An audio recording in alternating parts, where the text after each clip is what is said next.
Carlos Alcaraz is already training and looking ahead to Doha, the next objective on his 2026 tennis roadmap. After reaching glory in Melbourne, becoming the youngest player in history to win all the Grand Slams, he decided to take a short break. He withdrew from the ATP 500 indoor event in Rotterdam, where he was defending last year's title, and moved his base camp to his hometown of Murcia. Family, friends, and tennis. According to Ok Diario, Alcaraz has been training in Doha since last Saturday.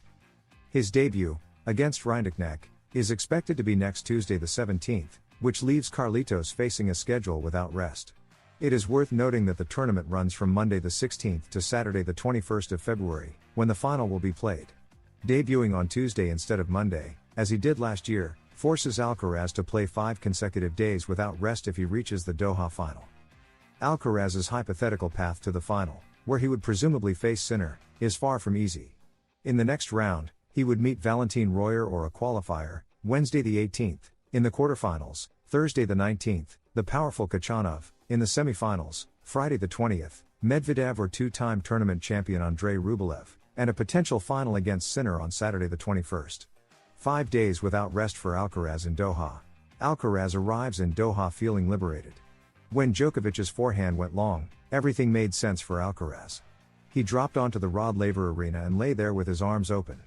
Carlitos had been visualizing this success at the start of every season, and now he finally had it, on his 5th attempt.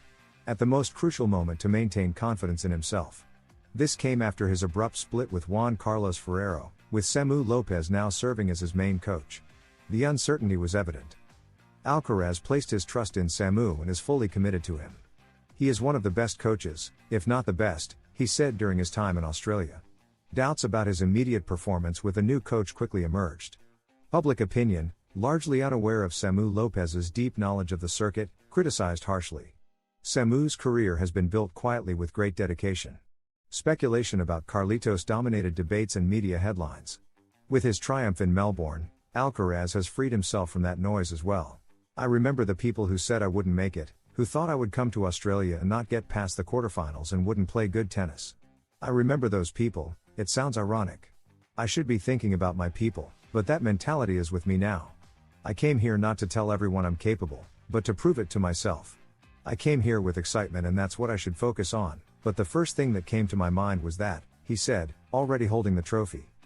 Today, Sunday, February 15th, marks 1 year since the official announcement of Jannik Sinner's sanction for testing positive for clostebol, an episode that shook the tennis world and placed the then world number 1 under scrutiny. It was a complex case, with no proven intent to dope, but it ended with an agreed suspension that now, given the calendar, presents the Italian with an unexpected opportunity. The origin of the case dates back to March 2024, when Sinner tested positive for clostebol metabolites during the Indian Wells tournament and again in a second out-of-competition test days later.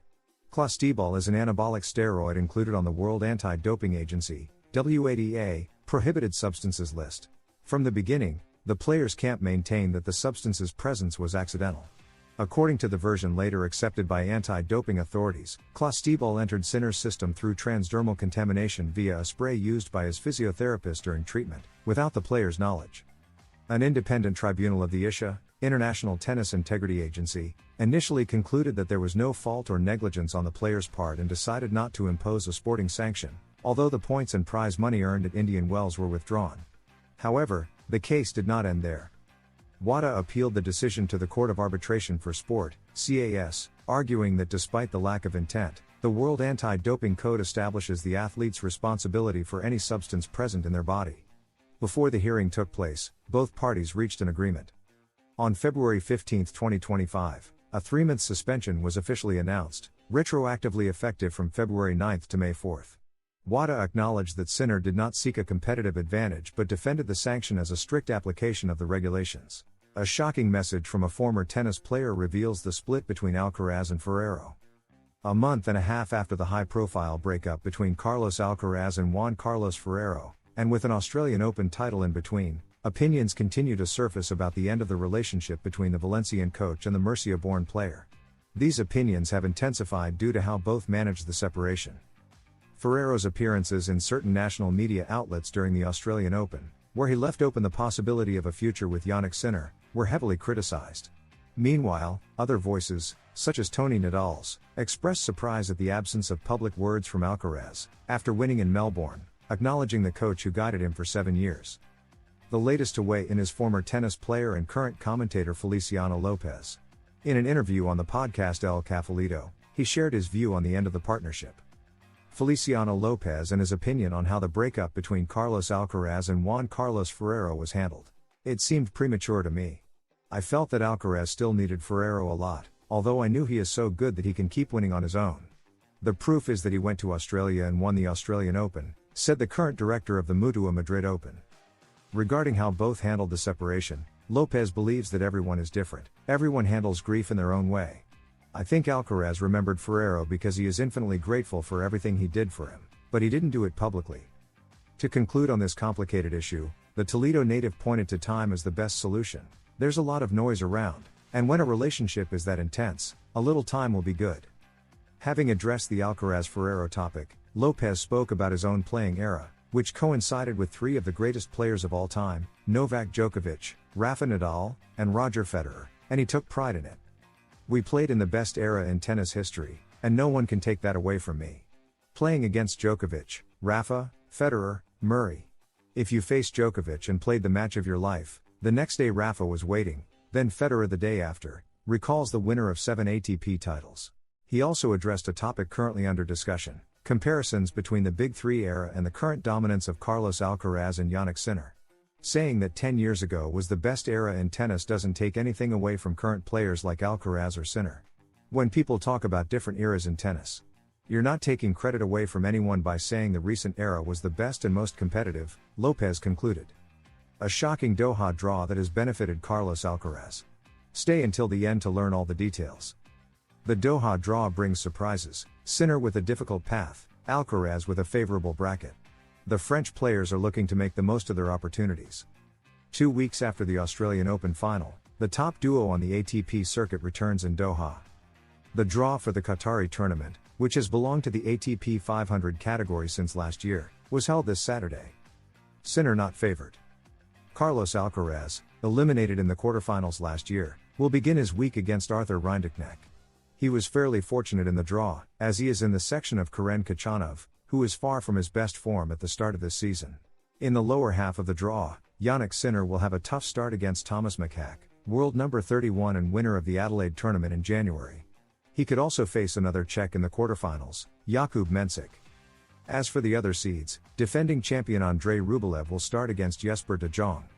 He could face Ugo Humbert as early as the second round if Humbert manages to eliminate Fabian Marozsan.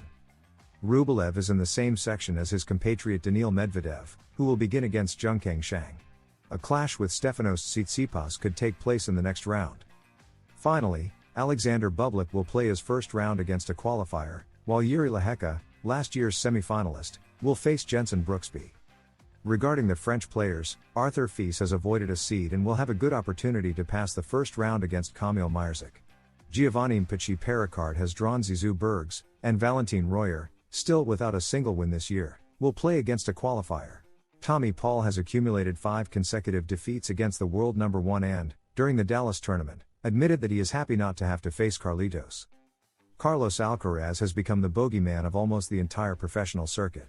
The Murcia-born player, at 100%, seems completely unbeatable and, incredibly, there are players who are relieved that the reigning Australian Open champion took a break after conquering the first Grand Slam of the year. One of those players is Tommy Paul. The American has suffered 5 straight defeats against Carlos when, a few seasons ago, he was one of the players who caused the most problems for the Spaniard. The story has changed considerably, and Tommy, during the ATP 500 in Dallas, admitted he is glad Alcaraz is not in the draw. In Melbourne he constantly attacked my forehand, although it's true that I allowed him too much time to think and execute his power-based plan. Honestly, I'm happy not to have him in the draw this week, Paul said in the mixed zone. The American was one of Alcaraz's victims at the Australian Open, specifically in the round of 16, where the score was 7-6, 6-4, and 7-5 in a tight match in which Alcaraz prevailed in the key moments. Beyond Paul's relief, Carlos is already thinking about his next tournament. The Spaniard announced his withdrawal from the Rotterdam ATP after winning in Melbourne. His return to competition is scheduled for the Doha tournament, which will begin early next week.